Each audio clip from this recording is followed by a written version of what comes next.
Hello and welcome, listeners, to That's a Good Card. Today, Ya will have the challenge of getting me to say, that's a good card. And while Ya will be doing the convincing, I'll be playing the devil's advocate.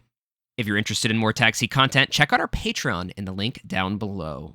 Also, now's a good time to remind you to hit that subscribe button if you're listening to us on YouTube. And please leave a comment below with your thoughts on today's topic, as well as a suggestion for our next card. All right, this card was recommended to us by a good friend of mine, Raven, as well as another friend and patron, Yev. So thank you so much for this card recommendation. Let's get to it. What do you got for us? Today, I've got I'm chuckling because I really want to use the name of this card in the way I introduce the card. So I'm just going to say the card I have is Treasure Nabber. I wanted to say the card I nabbed was Treasure Nabber, but that was like chew on the nose. This card is actually currently seen in 825 bracket 5 decks, which is like a pretty good amount. A good amount for a deck, especially a card I bring. It's a good amount for sure. Yeah. Yeah. It currently sees play in, so actually this time I went ahead and sorted by the most viewed deck that includes this card, and it's a Dahada list. Oh. So it's a CEDH Dahada list, and then you see a sprinkling of Krenko, Godo, Zada. But the main reason I actually got turned on to this card was I was doing what I do when it's my turn. I was looking through like winning lists and looking at specifically I think you kind of do the same thing, opened up Blue Farm. And I saw this in Christian Prado's winning list of the Premier Torneo Clasificatorio. I think it's a European CEDH event. And it was in a Blue Farm list, believe it or not. So really piqued my interest. Kudos for you two attempting to pronounce that. I have no idea. Somebody correct me. Yeah. It's super interesting to see it in Blue Farm for sure. I have seen it personally. So like this is kind of something that is sprinkled around a good amount. Like this is a card that I have played against, anecdotally speaking. I've for sure played against it in Krenko. I have played against it in a Godo list, and I have played against it in a Zada list. So there you go. I've never seen it in a TNK list, but from the ones that you've mentioned, I have like seen this out in the wild. I've seen this at the LGS. So I am pretty like aware of this card and have, I would guess like probably about 8 games against it total that I've seen it, and like kind of where I've actually seen it deployed and seen the effect that it has on the pod. So I'm actually pretty excited to talk about this card just because like I've seen it. And some of the cards we bring, like I have very little experience, or like I've seen it once or twice, or I've played it once or twice. I have personally never played this in a deck of my own, but I have played against it, so it's exciting to talk about. But yeah, let's get into your points. Oh wait. Let's talk about the card. So Treasure Nabber, we got really excited. Yeah. Treasure Nabber super excited. Is a red card. It is costs 2 generic and 1 red pip. It's a creature goblin rogue. It's a 3 power, 2 toughness, and it reads, whenever an opponent taps an artifact for mana, gain control of that artifact until the end of your next turn. Flavor text. The law of Gibbsy... Flavor text. The law of Gibbsy's backsies is respected by every noble pursuer of shiny things. I'm sorry. That's so good. The Gibbsy's backsies rule. You gotta know it. And the artwork really is so nice. funny too, because it's just like this goblin holding a soul ring. I just think it's so so good. funny. It's so good. Actually, kind of 10 out of 10 on like just flavor all together. I think that's really cool. Yeah, all together, this is a 10 out of 10 for sure. Artwork and flavor text together, mwah, chef's kiss. All right, let's get into the positives for this card. I am like, even though I've played against it a lot, I have never played it myself. I'm really on the fence about this card. So I'll just throw that out there right here in the beginning. I'm excited to see if you can like have a genuine, true, give me a good convincing, because I think I am actually like pure, true neutral on this card. So let's get it. Wow, as I try every week. Actually, I feel like I'm already ahead of the game. I feel like a lot of the times when we get into this, I'm already behind, right? You're already against this card, right? Yeah. So the fact that I try my best to, go into every episode with an open mind, but sometimes you bring some shitty ass cards. some secret tech is how I like to think about it. Yeah, we'll say that nicely. Yeah.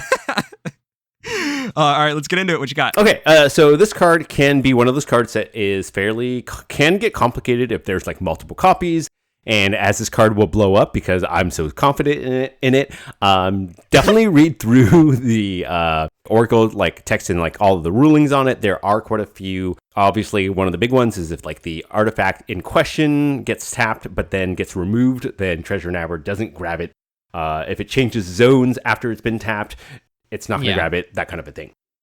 So there are a couple, especially kind of like explaining multiple copies of Treasure Nabber. I won't get into it too much right now. Just know it's there. Super complicated. You just have to follow the stack. It just starts like the artifact just starts bouncing around. Yeah. Even though it's complicated, I think it actually makes sense. It makes more sense than other cards. Yeah. Yeah, it does. But definitely read up on the rulings of this card before you start playing it. So I think the very first one is that it's this really low-hanging fruit, but it is kind of like a big thing I want to make sure I mention is that when an opponent taps it during your turn, for whatever reason, right? Like they're trying to respond to stuff on the stack, you're going to get that artifact until your next turn. Some other important notes about this card, just to kind of like lay down the like things, again, the rules. You will gain control of it tapped. So when it comes into your control, after they tap it, this will trigger. And it'll come to you just like a Wishclaw Talisman tap, right? So you're going to have to wait a full turn cycle to kind of use it. But really important is you do get it until the end of your next turn, right? So you'll be able to kind of like, and they potentially will lose it for that whole turn as well, right? Like they won't get to untap with it. And so it's a little bit of a stacksy piece, but at the same time, they're kind of choosing to do this or not, right? Like they know that if they tap this down, it's going to be very blanket. And so I think there's going to be like slightly less feels bads, unlike a card that will steal things like outright, right? Like this is just like I'm borrowing it for a turn cycle. Yeah. And then you're going to get it back. So like, don't worry about it too much, right? I'm going to give it back. I return my stuff. And it'll be mostly unblemished, right? It's like borrowing your neighbor's lawnmower. You return it like right away, not like a year from the day you borrow it. Yeah. So I just think it's really nice to be able to like have it and like know that you're going to be able to plan out. And I think that's the nice thing about this is like, it's going to be something that you can kind of plan out kind of ahead of time as you kind of go, okay, especially if you know like, okay, this is going to come under my possession because they've tapped for it and it's now under my control. Like very low hanging fruit stuff. Anything you wanted to say about that? Yeah, I mean, so the first point I just want you to clarify your point a little bit. So is your first point just like the fact that if your opponent taps something on your turn, they might lose it for their turn specifically? Yeah, they do. Is that your main point? That's your main takeaway from this? Okay, because I think you kind of touched on a couple of things that are really important about this. I almost see that your first point, I kind of break it up into two things. One being that whole aspect of if someone does end up having to tap an artifact on your turn, sure, they will lose it until the end of your next turn. That being said, my rebuttal to that is they would have to be in a really down bad position for them to want to do that. So if they absolutely have to tap something to stop your win condition, like it's kind of a slight consolation prize, but at the end of the day, like it's not, it doesn't push it over the edge for me. I get it. Yeah. The second point that you kind of made in this is the idea that because you're borrowing the artifact, it's not going to catch strays or not going to get removed as if it were something that steals the artifact forever. Is that kind of like the point that you were making? Yep. Okay, so in that point, I think that's very interesting. It's actually something that reminded me of an old argument that we've had on this podcast previously, which is the argument of Mirror Maid versus Steel Enchantment. I know that there's a huge sect of people who actually prefer Mirror Maid because it doesn't get fought over like Steel Enchantment does. If you try to use Steel Enchantment to steal somebody's Smothering Tithe or Rhystic Study, they will fight you. Like they are 100% gonna fight Yep. you for it. Like there will be counter spells on the stack Right. because that's their only ticket out of the mid-range hell, Yep. right? This card is very interesting too because it's like it's a mild inconvenience to borrow their artifacts, but it's not something that's going to make me want to rip a Swords to Plowshares targeting your treasure Nabber because I can't tap my talisman without letting you borrow it. So I really like that point 1A, point 1B. Yeah. Your point 1, we'll just call it points 1 and 2. Your first point being that when somebody has to tap it on your turn, you inconvenience them for a full turn cycle. Yes. So the first point being that when you force somebody to tap an artifact on your turn, they have to wait an entire turn cycle to get it back. The second point being that because it's only a mild inconvenience to your opponents, it may not catch a counterspell or a Swords to Plowshares while you're accruing extra pieces for mana. Cool. What's your third point? Going into my next point, the thing I think is like really good about this is that you get to pseudo ramp, slightly debating on people actually tapping their mana rocks that they cast, without actually you feeding a Rhystic, a fish, an Esper Sentinel, right? So you get to gain the benefits of ramping, right? So you would potentially feed one card, right, to a specifically, in this case, a Rhystic Study, if you decide not to pay for it. I will pause you here. I think ramp is bad terminology for what it actually is. Because realistically, ramp implies consistent use of mana. I think this is really like you're getting free rituals. That's how I view it. I think of it as more so rituals rather than ramp. Right. Because there's no consistent, like it doesn't keep you ahead. It's more of you're getting a burst of mana at your opponent's will. Yep. Right. I think it's more ritualistic than it is I think that's fair. Yeah, that's definitely the better term for it. If someone disagrees with me in the comments and sees it as ramp, let me know. I'd love to hear your reasoning. But for me, like when I think ramp, I think of putting mana into finding a way to get consistent mana later on. And I don't know if this falls under that category. Anyway, continue. Either way, though, I think I agree with you. I do think that this being a ritual, right, a delayed ritual makes a lot more sense, right? Because you'll lose it after that turn, right, and you have to wait for them to kind of tap it again for you to kind of get that benefit. And again, like I said, like being able to still have rituals, right, that come to you on your turn. Without actually having to feed a fish or Rhystic is kind of really nice, right? Because like sometimes when you're storming off, when you're just trying to create mana and have more mana, you're probably going to end up having to feed a couple of cards, if not like even up to like 3 or 4 cards, right? In order to get that burst of mana that you need to try to really go over the top of whatever stack that's going to happen. And unfortunately, likely what ended up happening, and there's like scenarios where this isn't the case, but whoever played the rock in the first place has already probably triggered this thing once. So whoever has the Rhystic, the Esper, the fish probably already is ahead in some capacity from those. Yep. Now, you could be stealing the artifacts from the person who owns those things, so could not be the case. But it's almost like this point is saying like, hey, you might be in a bad situation, but luckily, you're not going to make it any worse. And sometimes, honestly, in some games lately, like sometimes that feels like enough for you, right? Like that's like almost like a moral victory in terms of like you didn't have to put things onto the stack, which I think is kind of like how I've been trying to approach. Like, and I think that's why I like this card is like I don't necessarily have to put things on the stack after. You don't have to worry about triggering. Right, those I don't things. have to trigger those things. Besides the actual ability, I mean, the ability does go on the stack to steal, but you're not putting spells on the stack that will trigger the Rhystics, the fishes, the Espers, like the Croms, whatever. And I think that people might see this as a fringe point, and in your pod, it might feel like a fringe point. But specifically in tournament CEDH play, you're going to see Rhystics, fishes, and Espers in every single game.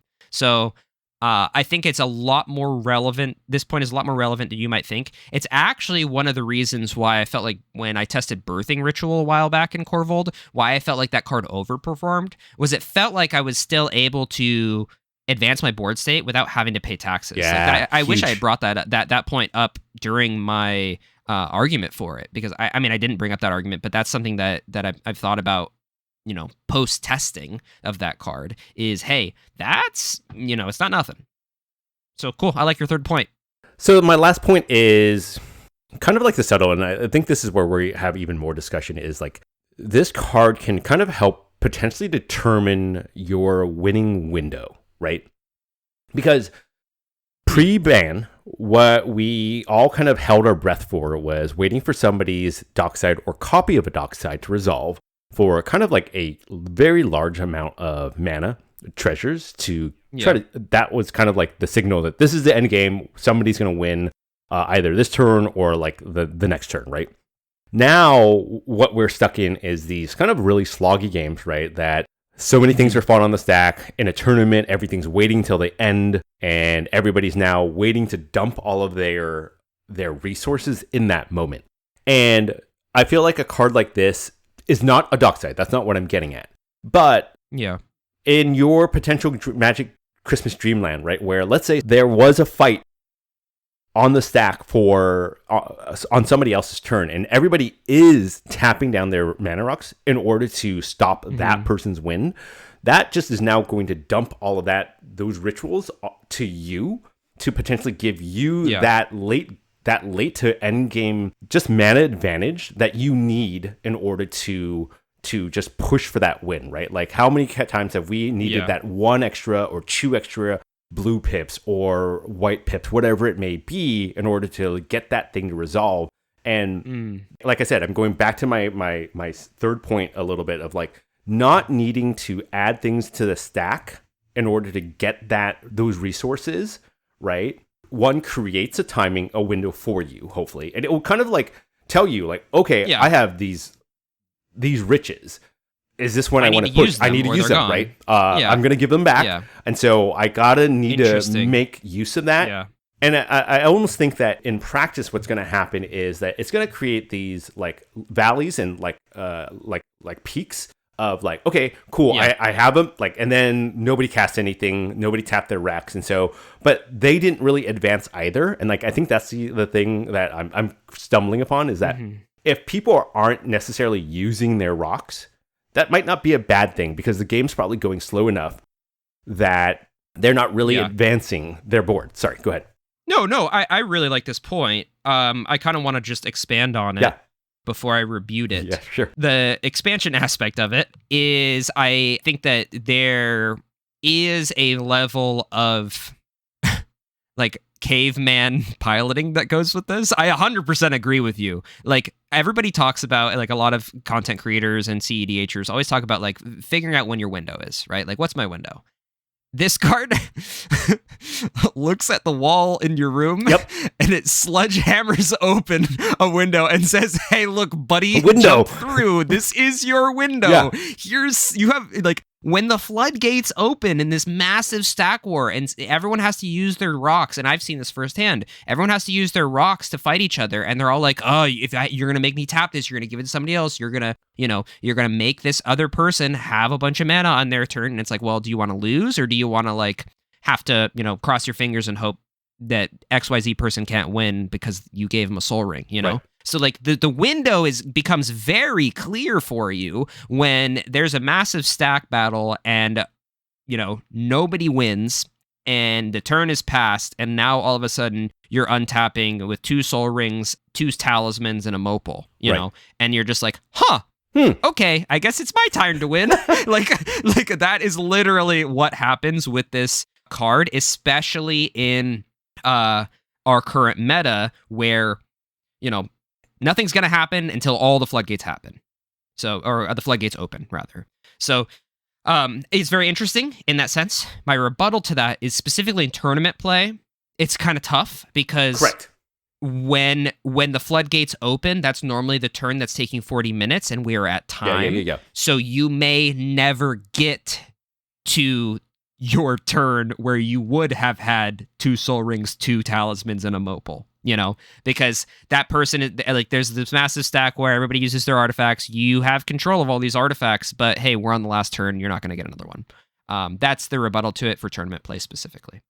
Something, the last bit you talked about made me think like this card might be enough for me to want to like push for a Final Fortune turn, like especially when you can 1,000%. right, like when you get these riches and like, oh, you're like, okay, you're like, that was player 1, you're sitting in seat 4.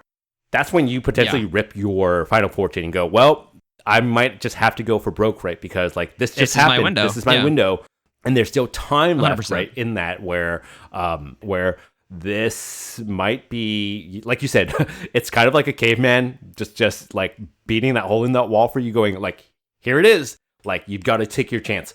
Yeah, 100%. And I think that Final Fortune with Treasure Nabber is awesome. And I'm glad that it's in the same colorway, because you can be sitting, three turns from the current turn. Right. There's like this massive stack war, and you're like, dude, there's 10 minutes left in this game. Like, just give me these rocks. Like, it does not matter. Like, when the person is politicking, just be like, please stop the win. Please stop the win. They stop the win. You have 4 rocks, and then they're like, okay, I didn't get there. Move to end step, and you go, cool. In response, Final Fortune after this massive stack war, and no one has any, nothing. Right. No one has anything because this stack war ended, and now you're like, okay, cool. Like, haha, I was only pretending that I wouldn't have a turn, but I actually, here is this card that says take a turn and win.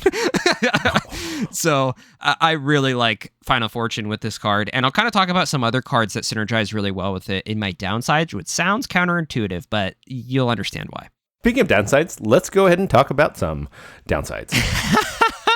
Okay, since we're like already there, I guess I'll switch it up. I had this written down as my third point, but since we're segueing straight into it, my first downside will be to get full value, you need to have other ways to synergize with it, which sounds dumb, like duh, obviously, Kyle. But like specifically, I want to highlight a couple of cards that take Treasure Nabber over the top. And without these cards, I don't think it's a great card. I think it's just like my neutral stance, right? Mm-hmm. Those cards would be anything that lets you sacrifice or get rid of what you steal. So something like a bargain on a Beseech the Mirror. Whoo! You can sacrifice your opponent's soul ring. That is actually kind of hot. That is kind of hot. Yeah, it's super hot. So like I've seen stuff like that before, where you're able to sacrifice something that normally your opponent like because a lot of times when you take stuff, and maybe this is just because we've played against slicers so much. It's like normally like the things that like you're giving away control, it like explicitly says on the card you cannot sacrifice it, right? But for Treasure Nabber, yeah, you take control of it, you can sacrifice it, sure. Like it's yours. For that turn, it's yours. Yeah, it's yours. Yeah, for that turn, it's yours. You can do whatever you want with it. So Beseech the Mirror is one that comes to mind. Obviously, Final Fortune we talked about. Another thing is like KCI. I don't know how many KCI red lists there are out there. I'm sure there's a handful. Treasure Nabber and KCI. Wait, what about Wayne's list? Isn't Wayne on like hella artifacts? I wonder if Wayne's on KCI. Wayne, comment and let us know. But I think it could be kind of interesting if you have KCI or just anything that can allow you to sacrifice maybe a Corvold. I don't know if I'd play it in Corvold, but actually, I'll say it right now. I don't think I'd play this in Corvold, but I think it's probably like 140th card, maybe 160th. Cool. That's my first downside. I will move into my second downside, which is kind of on the flip side of like not necessarily being reliant on the really good cards with it, but kind of the feels bad cards, which would be Grim Monolith and Mana Vault, right? It kind of, or not Mana Vault. No, yeah, Mana Vault. Mana Vault. Mana Vault. You had, for you wrote down Mana Crypt, and it's definitely not Crypt because that's the ban card. It's Mana Vault. No, that's what I was... Yeah, that's what I was trying to say. Mana Crypt being gone makes this card worse. Oh, I see. I thought you were saying that like confused me. I thought you said Mana Vault was the editing my own notes to confuse me. No, I thought you were saying that you getting a Mana Vault that somebody else tapped to ping you for one was the downside. I was like, oh. No. I was just saying, okay. Oh, Mana Crypt, I see. Yeah. So now you're picking up what I'm putting down. In case I keep this in, listeners, I put down the note saying Mana Crypt being gone makes this card so much worse. And edited that note to Mana Vault to confuse me. I got him. Yeah, you got me. Anyway, the point I'm trying to make is for some of the artifacts that people tap for mana, they're kind of like one-use artifacts, like a Grim Monolith or a Mana Vault. And that's coming to you tapped, and guess what? When you untap, they aren't untapping. So you just kind of get this useless thing on your turn. And Mana Vault, to be fair, does ping you for one. Yep, it does. It is your untap upkeep. Absolutely. So Your opponent will laugh at you. The Ob Nixilis on the other side will laugh at you as you take their mana vault and can't do anything about it. Well, no, you could pay the 4 if you really needed to, but nobody's going to. Nobody's going to. Notably, you cannot. It's not a May, so you can't decline it. So if somebody hands you a mana vault, you're getting a mana vault. Yeah, you're getting the mana vault. You're getting the mana vault. Yeah. You're getting the mana vault. So if you have 1 life and somebody taps mana vault, good luck, buddy. You were down bad anyways. That was probably not your game. You're in trouble anyway. That was probably not your game. Yeah. You're gonna just take that L, but that's a fringe downside. My next downside is when I think of this card specifically, and maybe it's just the color of the card, maybe it's just the cost of the card, maybe it's just the type of the card, but I kind of liken / is that a word? I liken it to Sticker Goblin. I don't know if that's a word. Don't fact check me. But I kind of see it in this world where, look, you're playing this card. I'm going to put my caveman analytics hat on, okay? Okay. Oh, me, Kyle. Kyle play card for mana. Kyle like mana. Sticker Goblin give mana right away. Treasure Nabber, you wait for mana. Like a mana dork. Exactly. It's more like a mana dork. So you kind of have to make the decision of whether or not... See, it's like a mana dork, but it's like an inconsistent mana dork. It's like a Llanowar elf, it's got a 1 butt and it can die at any second. I think it's more like a Death Rat Shaman, right? Like Death Rat Shaman that has no lands in the graveyard. It could die at any time, or there's no land sitting around. Yeah, it's just kind of in that weird world. So you have to make the decision of like, do I want to play something that will consistently give me, okay, people are going to be like, well, stickers technically aren't consistent, but it's like 5 every time. But, or if you're playing against me, it's 6 every time because I'm just unlucky and everybody just always gets 6. But anyway. Against you. Okay. Yeah, against me. Yeah. But I just really see it as a bird in the hand versus 2 in the bush, It's like if I want to play a 3 mana goblin that's going to provide mana for me, I think I just want the one that gives me mana right away. Goblin 3? 3 cost? Yeah, it's 3. Oh my gosh, it makes it even worse. It's 3 to give 5 most of the time. Sometimes it's 3 to give 6. Yeah. Oh boy. It just depends. Okay. But sometimes it's 3 to give 4. Ooh, that's worse. Or if you don't have your sticker sheets, it's 3 to give 3. Anyway, that's just my main point. Is just like I see it very similarly to that card. The mana cost the same as the card. One of them you have to wait. The other one, you don't. And that kind of leads me into my last downside is like, anecdotally speaking, it's not consistent. It's something that is very pod dependent, more pod dependent than you think for effectiveness. Most of the time from what I've seen is that the turbo players will tap their rocks into a Treasure Nabber because they simply don't care. It's true. The control players will not likely tap their rocks unless they absolutely have to, i.e. one of those floodgates opening type things that we talked about earlier. So if you're in a pod where everyone is just fine to wait it out, I think Treasure Nabber is a lot worse, like way worse. Now, that being said, anecdotally speaking, when I have seen Treasure Nabber do well, it's kind of because people get spiteful or people get jealous, and like the first person in the turn order will tap their Soul Ring because they're greedy, because they want to play their Smothering Tithe, because they want to play their Heuristic Study, because they want to develop some other piece. And they're thinking to themselves, well, I'm going to develop, but sure, I'm giving somebody some mana. What are you going to do? Whatever piece I'm developing is going to help me stop them anyway, right? Or help me win. I can't win if I can't play my cards. That puts the next player in a weird position where they're sitting there thinking to themselves, oh man, I want to tap my talisman, but I don't want to, like, the Treasure Nabber player already has a Soul Ring. I don't want to give them another thing. What do I do? Do I develop my board? Do I just wait? And then they look over at the first person who, tapped their Soul Ring, gave it up, now has a Smothering Tithe, and like, I can't win unless I play something. I'm just going to play my thing. And then they tap their thing, hand over another thing to the Treasure Nabber. And the third person is like, what the F, everybody? Why did everybody tap their rocks? Why did they give all of their rocks to this person? Everyone is so greedy. I'm the last in the turn order. I'm so far behind. You know what? Screw it. I'm going to tap my thing too. Nobody else was paying their treasure nabber tax. I'm not doing it either. Like, that is the magic Christmas dreamland of treasure nabber. And you may be making a funny face or saying that doesn't happen. I have seen that No, happen. it definitely happens. No, Yeah. I'm like, yeah, exactly. is this supposed to be a downside? Well, so like, That's what why I I'm was trying confused. to say, Yeah. like, that's what you're chasing. You are chasing that high of getting everyone to be spiteful. That being said, it is not consistent because it has to, like, everything has to go that exact way for you to get the most value out of it. Otherwise, you're paying 3 mana on your turn, likely turn 2, let's say, developing something that is getting you nothing. A 3/2 body will not matter. Which I think... You're shaking your finger at me. Which What do you I got for me? think is absolutely the reason why a TNK list can play this, right? Because TNK is just known for playing out value pieces and not necessarily having to do anything, right? And actually, I was really when I was looking at TNK, I was like, wow, this is kind of a strange, but like listening to you talk just kind of like cemented why I think this can see more play in a TNK list, because that list is like all about like kind of playing out cards, waiting for other people to do things that feeds them cards, right?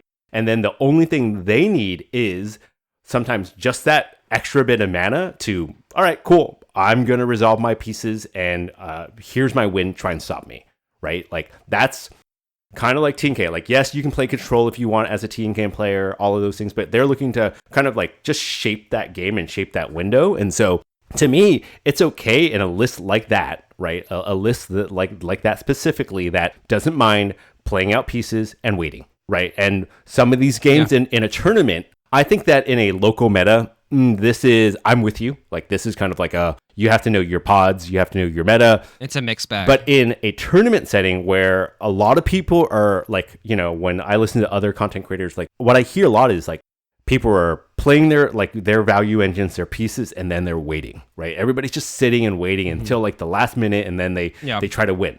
If you're trying to be proactive, I agree with you. I don't think this is a great card for you. Or for your list. But the consistency is what I'm specifically targeting. I mean, I'm not going to say the lowest hanging fruit, and something that people will immediately think about when they read this card, at least I know I did. The first Reddit comments, agree. Is, what if nobody plays artifacts? What if there are no artifacts? Right. It's a thing. Or what if one person has an artifact and they decide not to tap it? Then what? That's like playing a Red Elemental Blast or a Pyroblast into a non-blue pod. That's just what it feels like. Right? Like, and it can happen. Yeah. It does happen, right? But people still play that card. Fair enough. Yeah. Fair enough. All right, what point of mine did I make that you think is the biggest downside for Treasure Nabber? I'm not gonna lie. I think it's your first point. I really kind of like it. Like the fact that if you don't play pieces that can potentially really utilize and like get you to actually didn't even think about that when I was looking at this card, even as like the benefits. Like I didn't bargain, the bargains, or like the Corvolds, the KCI, like Goblin Engineers. I love a good Goblin Engineer, Goblin Welder line. Like being able to sacrifice somebody else's artifact to bring back maybe yours. Maybe you'll steal 10 artifacts and have a Bolus's Citadel out, and you can activate the Bolus's Citadel and sacrifice everybody's artifacts. So hot. You to make everybody lose 10 lives. That's my favorite. That's favorite. That's why we play it, That's everybody. why we play it. Wrap it up, everybody. We figured it out. That's exactly the reason. Okay. Yeah, I like that point a lot, so I'm glad that you picked a good one. My favorite point of yours that I think is kind of like the reason why we play this is, I guess it's like the whole, like, it's the floodgate aspect of it. It's the fact that when the floodgates open, you can potentially just be kind of handed the game, is what it feels like. I think that can be a really, really powerful thing to play a card that passively has a chance to just give you the game. And I know that people are going to say, well, Kyle, like how often is it going to be like 4 mana wins you the game? It's like, a lot of times? Yeah, that's all you need. You just have some mana, and then you're like, oh, okay, cool. I have like 4 extra mana. That's like sometimes everyone's had that feeling when they're playing a Cradle deck. You're like doing math. No, you have like 6 creatures out, top deck, guy is Cradle, and you're like, oh, done. I win. Yeah. yeah, yeah. You play your guy's cradle, you make 6 mana, you win the game. Basically, right? It's like that. That is what Treasure Nabber can give you, very passively. It's kind of shifty. It's sneaky. The Treasure Nabber, he's nabbing the treasures in a crafty way. It's got 99 thieving in RuneScape. Like just like yoink, just takes it right in front of you. Yeah. All right, Kyle, I think it's time. Did we get you to change your mind? Are you still neutral, or did we push you all the way to this is a good card? Or did I happen to push you to, wow, actually, I'm not even neutral. This card just sucks. Where did we land? Is this card good? Before I say my answer, PSA, that we are doing our newer segment right after where this. We talk about decks where you could potentially play this after this. So don't just like wait until you hear what I say and then turn it off. Okay, yeah. So is Treasure Nabber a good card? No. I'm just not convinced. My reasoning is like my own point of consistency. I think about, and maybe I'm just so Corvold pilled, but now I have played a little bit, a fair amount of games on TNK, a fair amount of games on Najeela, and now sitting in front of me, I have, for the first time ever, a Rog Thrast list in my hands. Woo-hoo. So I am branching out. I'd like to think that I have a better understanding of different types of decks and what you would want. And when I'm deck building, I am purely looking for consistency now. I used to really chase the high ceiling, every card I wanted it to just like potentially give me a chance to win me the game, right? But I realized after playing hundreds of games on Corvold that whenever I feel like the deck is strongest is when the deck is tuned to be consistent. When I'm taking out the high upside cards, like the super crazy, like if X happens, I win, taking out those types of cards for cards that are just good. I mean, yeah. Maybe that's not what a lot of CEDH brewers who listen to our podcast want to hear. And let me tell you, there is room for the Magic Christmas Dreamland cards. There is room. So don't get it twisted. I still got the spice in there.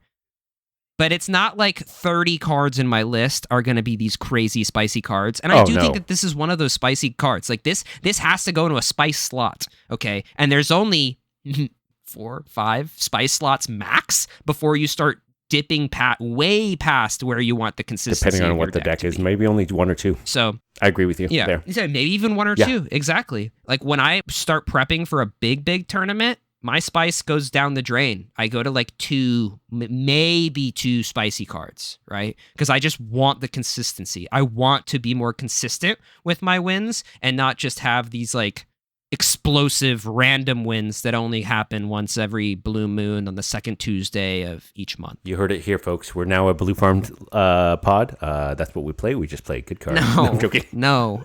We are an Orzhov podcast.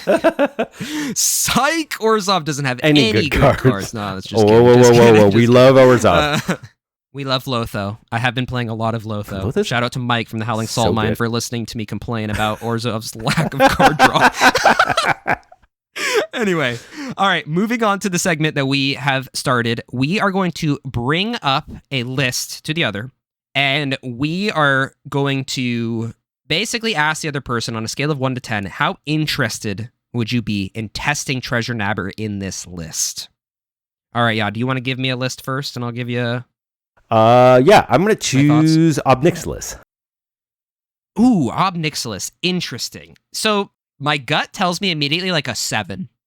And I think that maybe I'm thinking too much about like older Ob Nixilis where like getting to all will be one required a good amount of mana. I'm not sure a lot of Ob lists are still on that. But if you are, a lot of times I see Obs that are like getting Ob triggers, and like they have this like slew of exiled cards, but they don't have like they're choked on mana. So if you're choked on mana, I don't mind Treasure Nabber. Unfortunately, it doesn't ping, and unfortunately, in Ob, maybe you would rather it be like a 1/3 than a 3/2, but it is what it is. Yep. I'd probably say it's like a 7. I don't think it's like the best deck ever for it, but it would be enough for me to want to test it 100%. Where do you put it? I probably put it around there. 6 I would even almost say 6 or 7. Like I can definitely see it. Like in Rakdos, sometimes you just need more mana, right?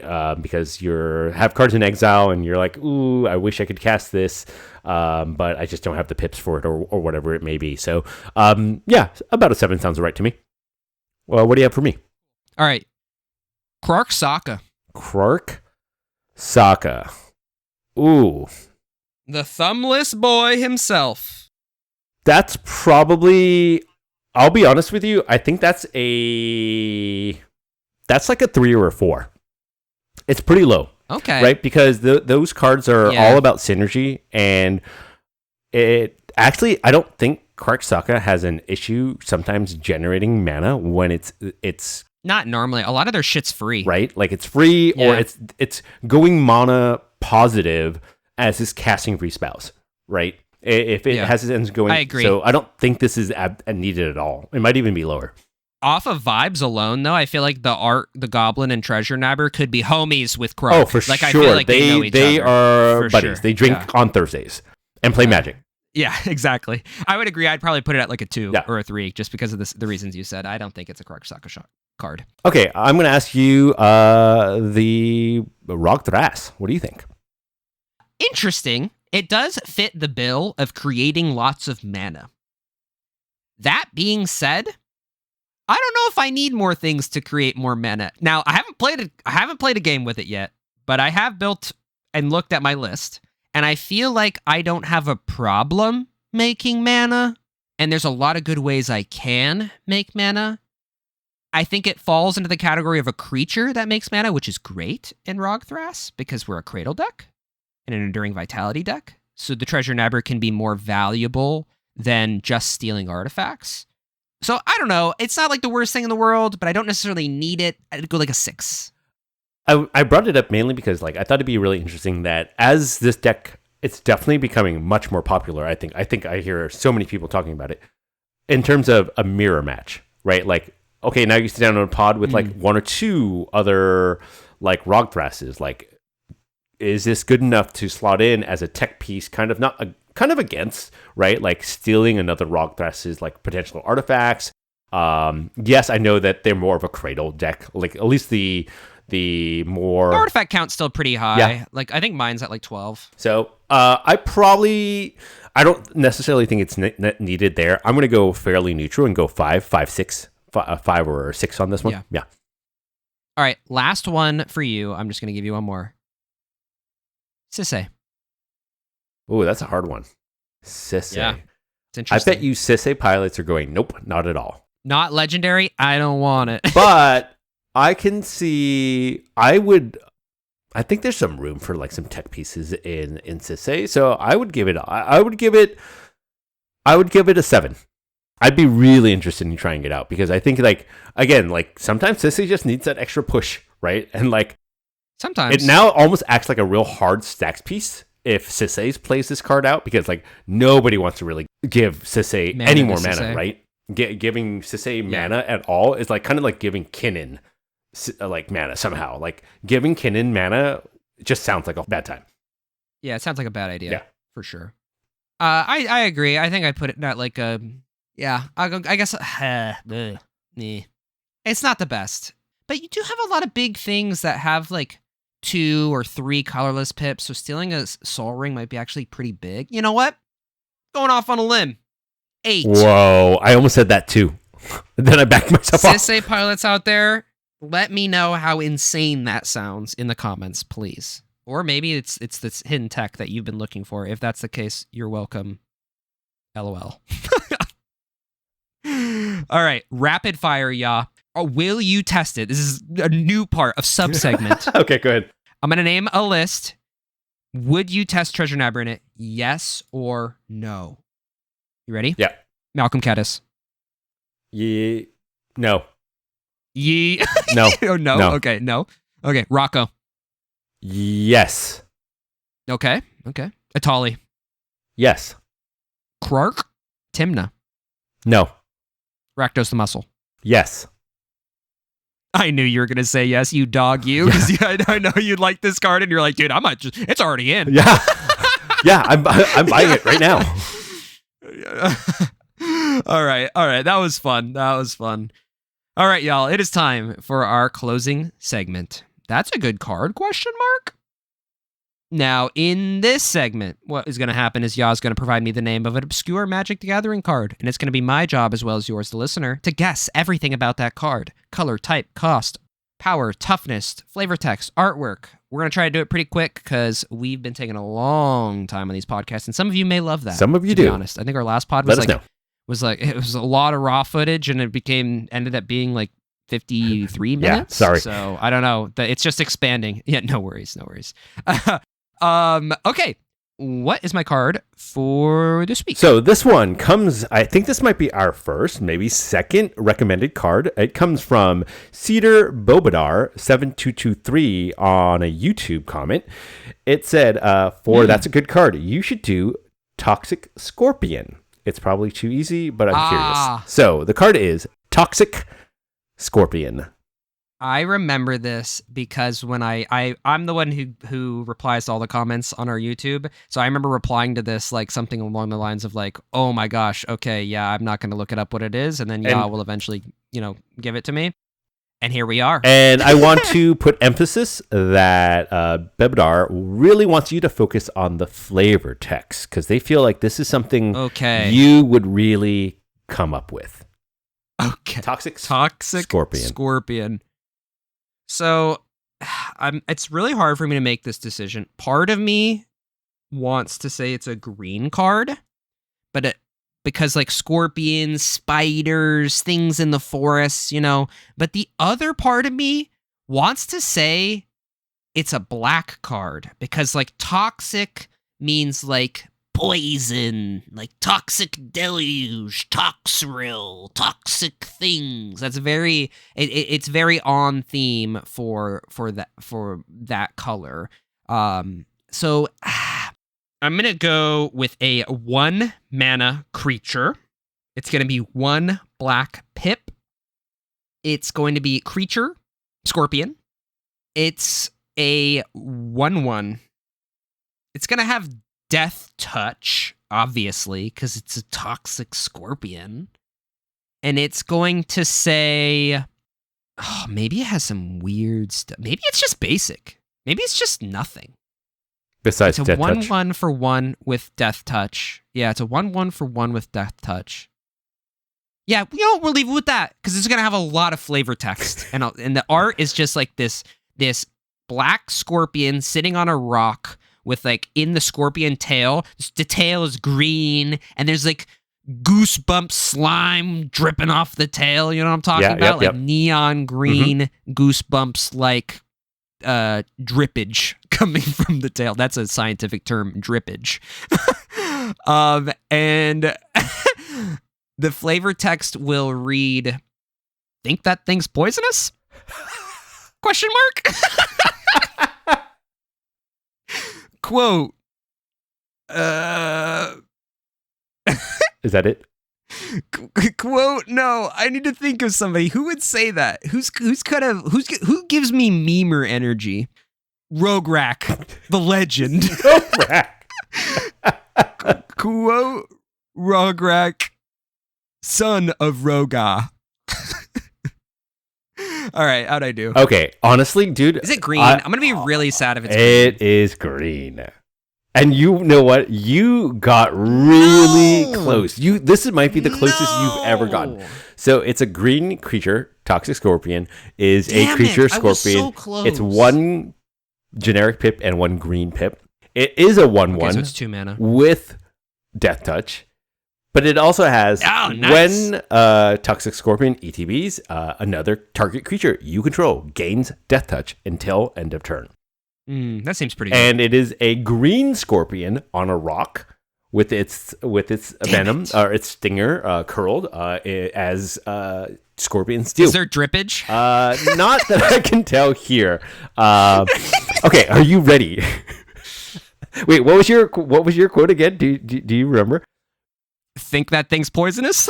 Okay, so here's so funny. Cedar Bobadar was absolutely correct. I can totally see you saying this. You ready? You want that venom? Collect it yourself. I'm not losing another pair of Dragonhide gloves. quote, old Rutstein. All right. I'm not losing another pair of dragon hide gloves. By God, it's an unintentional second RuneScape reference in the podcast. Max, by the way. Oh my gosh, dragon hide gloves. That's right, buddy. Actually, I think they're only Vambraces. I don't know if there's actually dragon hide gloves. There's dragon recipe for disaster gloves. Nobody fact checked. Nobody. All right, that was a fun one. Thank you so much for listening to today's episode, listeners. I hope you were able to guess Toxic Scorpion better than me, and I hope you had fun talking about Treasure Nabber. All right, y'all, take a look at the description below for links to our link tree, where you'll find everywhere that we host our podcasts: Apple Podcasts, Spotify, and YouTube. Don't forget to leave a comment with your recommendation for your next card down below, or you can hop in our Discord, because there's a Tag C recommendations channel. Well, people drop recommendations all the time. If you're a longtime listener of the podcast, you know that many of our friends here in the community, in the Discord, have gotten their cards highlighted by us on the podcast. So hop in the Discord, come chat, come play some games with us. We play almost every night. Thank you so much for listening to today's episode, and see you next Monday. Bye. Bye-bye. Ouch!